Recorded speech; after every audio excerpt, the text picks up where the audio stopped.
بسم اللہ الرحمن الرحیم۔ السلام علیکم ورحمۃ اللہ وبرکاتہ۔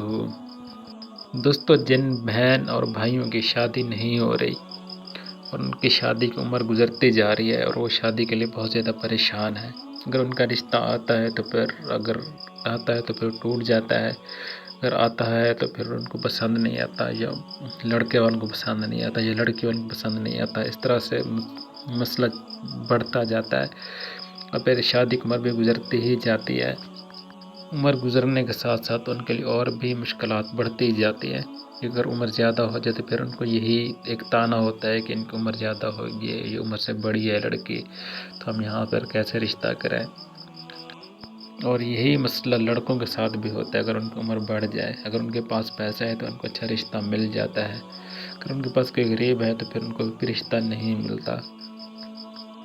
اور ایسے بہت سے گھر ہیں جن میں رشتوں کا بہت زیادہ مسئلہ ہے، رشتے نہیں ہو رہے ہیں۔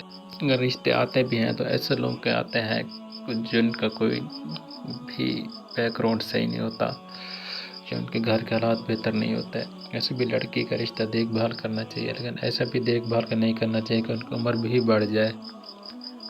تو دوستو، ایک ایسا وظیفہ لے کر آیا ہوں، جن بہن بھائیوں کا رشتہ نہیں ہو رہا اور وہ چاہتے ہیں کہ ہمارا رشتہ جلدی ہو جائے، تو انشاءاللہ اگر وہ اس پر عمل کریں گے تو ان کا رشتہ ہو جائے گا۔ اگر رشتے میں کوئی رکاوٹ ہے تو وہ ختم ہو جائے گی، اگر گھر میں کوئی راضی نہیں ہو رہا تو پھر انشاءاللہ تعالیٰ وہ بھی راضی ہو جائے گا۔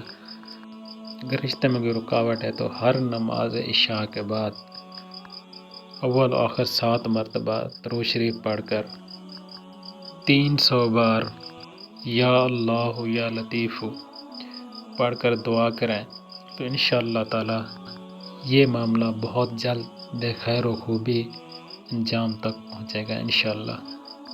کم از کم 90 دن تک یہ وظیفہ کرنا ہے، تو انشاءاللہ تعالیٰ آپ اللہ سے دعا کریں اور امید رکھیں اللہ پر، اللہ تعالیٰ بہتری کرے گا۔ اگر آپ کا رشتہ نہیں ہو رہا، کوئی مسئلہ ہے، تو انشاءاللہ تعالیٰ یہ مسئلہ حل ہو جائے گا اللہ کے حکم سے۔ دوستو، اگر آپ کو یہ میری ویڈیو اچھی لگی ہے تو میرے چینل کو سبسکرائب کریں، میری ویڈیو کو لازمی لائک کریں اور اس ویڈیو کو آگے شیئر کر دیں۔ تو انشاءاللہ اگلی ویڈیو میں ملتے ہیں اچھے وظیفے، اچھی اسلامی معلومات لے کر۔ تب تک اپنا خیال رکھیں، جہاں بھی رہیں خوش رہیں۔ السلام علیکم ورحمۃ اللہ وبرکاتہ۔